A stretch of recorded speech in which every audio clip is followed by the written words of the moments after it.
नमस्कार मित्रांनो, पुन्हा एकदा तुमचं स्वागत आहे इन्फो मराठी 24 या यूट्यूब चॅनलवर।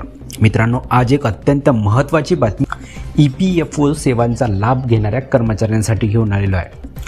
मित्रांनो, बातमी आहे लवकर करा हे महत्त्वाचं काम, अन्यथा तुम्हाला EPFO सेवाचा लाभ मिळणार नाही। जाणून घ्या अपडेट। मित्रांनो, काय आहे या बातमीमध्ये नक्की बघूया, पण त्याआधी जर तुम्ही आपल्या चॅनलवर नवीन असाल तर चॅनलला सबस्क्राइब करून बाजूला दिलेल्या बेल आयकॉनला नक्की क्लिक करा। व्हिडिओ जर आवडला तर व्हिडिओला लाईक करून आपल्या मित्रपरिवारासोबत नक्की शेअर करा। मित्रांनो, EPFO सेवाचा लाभ घेण्यासाठी युनिव्हर्सल अकाउंट नंबर म्हणजेच UAN सक्रिय करणे आवश्यक। UAN हा 12 अंकी क्रमांक आहे जो प्रत्येक EPFO सदस्याला दिला जातो। हा क्रमांक एकाधिक EPF सदस्य ID ला लिंक करतो। ऑनलाईन सेवाचा लाभ घेण्यासाठी UAN सक्रिय करणे आवश्यक आहे। युनिव्हर्सल अकाउंट नंबर ॲक्टिव्ह करा।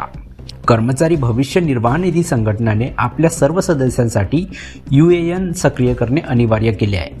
नवीन कर्मचाऱ्यांना 30 नोव्हेंबर 2024 पर्यंत आधार आधारित OTP द्वारे UAN सक्रिय करावे लागेल।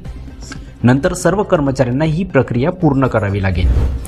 एम्प्लॉयमेंट लिंक इन्सेंटिव्ह म्हणजे ELI योजनेचा लाभ घेण्यासाठी कर्मचाऱ्यांचा UAN सक्रिय असल्याची खात्री करण्यासाठी कामगार आणि रोजगार मंत्रालयाने EPFO ला निर्देश दिले आहे।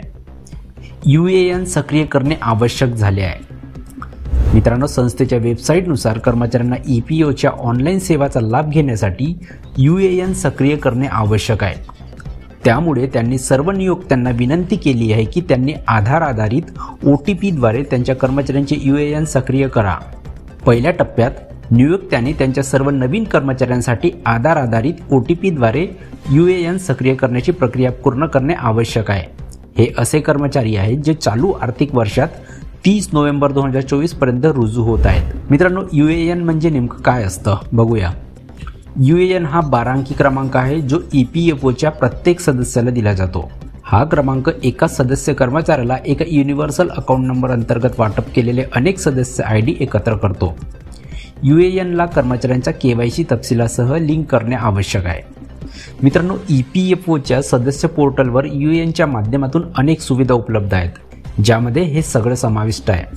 तुमचा स्वतःचा युनिव्हर्सल अकाउंट नंबर तयार करू शकता, नामांकन करू शकता, नाव, जन्मतारीख आणि लिंग बदलू शकता, सदस्य त्यांचे KYC तपशील प्रविष्ट करू शकतात, मागील नोकरीवरून PF ठेवीचे सुलभ हस्तांतरण करू शकतात, महामारीच्या उद्रेकासाठी आगाऊ दावा करू शकतात, आधार आधारित ऑनलाईन दावा करू शकतात, सेवेतून बाहेर पडण्याच्या तारखेची नोंद करू शकतात। EPFO सेवा ऑनलाईन मिळण्यासाठी UAN कसे सक्रिय करावे हे आपण बघूया। UAN सक्रिय करताना EPFOच्या नोंदीनुसार खालील माहिती एंटर करावी।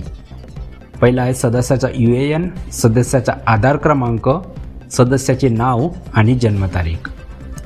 मित्रांनो, कशी वाटली ही बातमी जर आवडली आणि कामाची वाटली असेल तर व्हिडिओला लाईक करून आपल्या मित्रपरिवारासोबत नक्की शेअर करा। जर तुम्ही आपल्या चॅनलवर नवीन असाल तर चॅनलला सबस्क्राइब करून बाजूला दिलेल्या बेल आयकॉनला नक्की क्लिक करा। व्हिडिओ बघितल्याबद्दल खूप खूप धन्यवाद।